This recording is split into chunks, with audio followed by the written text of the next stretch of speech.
Human nature remains constant across time, and one of the most significant flaws we carry is the tendency to delay the very things that could bring us happiness and fulfillment. We often tell ourselves that we'll start living, becoming wiser, kinder, or more present with those who matter, but only once certain material goals have been met. This mindset keeps us trapped in a cycle of work and waiting, believing that happiness is something that will come later once we have earned it through hard work, financial success, or societal approval. This desire for a better life is not inherently bad. In fact, it's a natural part of the human condition. But the issue lies in how we approach it. Too often, we fall into the trap of postponing our happiness, convincing ourselves that we need more money, more success, more material possessions, before we can live fully. We prioritize work, earning money, and achieving societal milestones, thinking that they are the necessary steps to eventually enjoy the life we desire.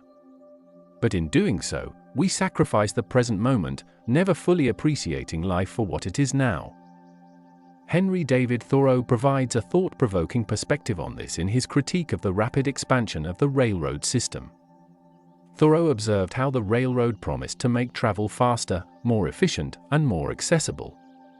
However, he argued that, when you consider the full cost of the time and effort spent earning money to buy a ticket for that train, the true cost of this faster travel becomes apparent.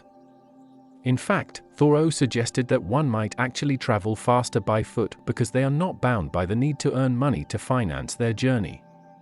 The same can be said about our approach to life. We often believe that by chasing after material wealth, we are advancing more quickly toward the life we desire, when in reality, we are losing precious time that could be spent enjoying the very things that bring us happiness. Seneca, the Stoic philosopher, offers a timeless warning about postponing life for the sake of future security. In one of his letters, he writes about the folly of waiting for a perfect time to start living. He highlights that many people, in their pursuit of financial security, postpone their happiness, saying they will begin living once they achieve certain material goals. This constant deferral leads to an empty life, as individuals spend years, or even decades, waiting for the right moment to embrace the joy of living. Seneca writes, "It is not that we have a short time to live, but that we waste a lot of it." This quote underscores the reality that time is the one resource we can never reclaim. The idea of postponing happiness until later is a grave mistake, as time slips away with each day we wait. In our modern lives, this mentality is pervasive. We might think that to pursue our passions or spend more time with loved ones, we need to first build financial stability. We convince ourselves that once we have the job we want, the house we desire, and the car we've dreamed of, we'll finally be able to relax and enjoy life. But in many cases, the pursuit of these material goods becomes an endless cycle. People often live beyond their means, chasing a fantasy version of the life they imagined as children, where everything is more glamorous, more comfortable, and more luxurious.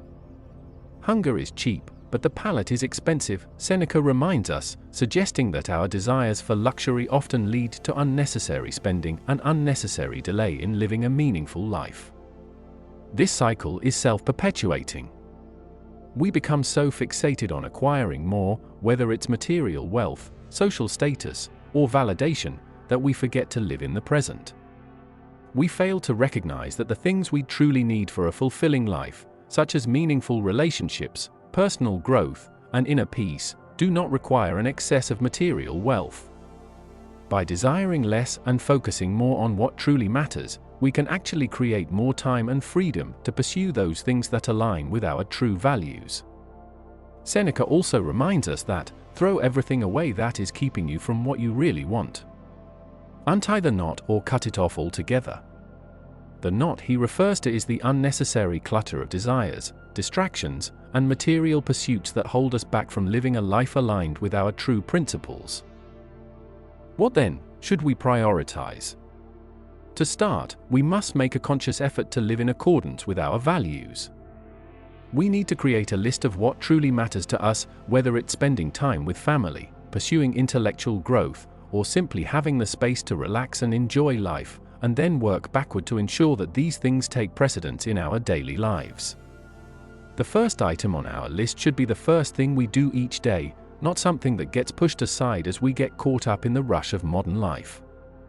Instead of waking up to check our phones, compare ourselves to others, or fret about the demands of work, we can begin the day by focusing on what truly matters to us.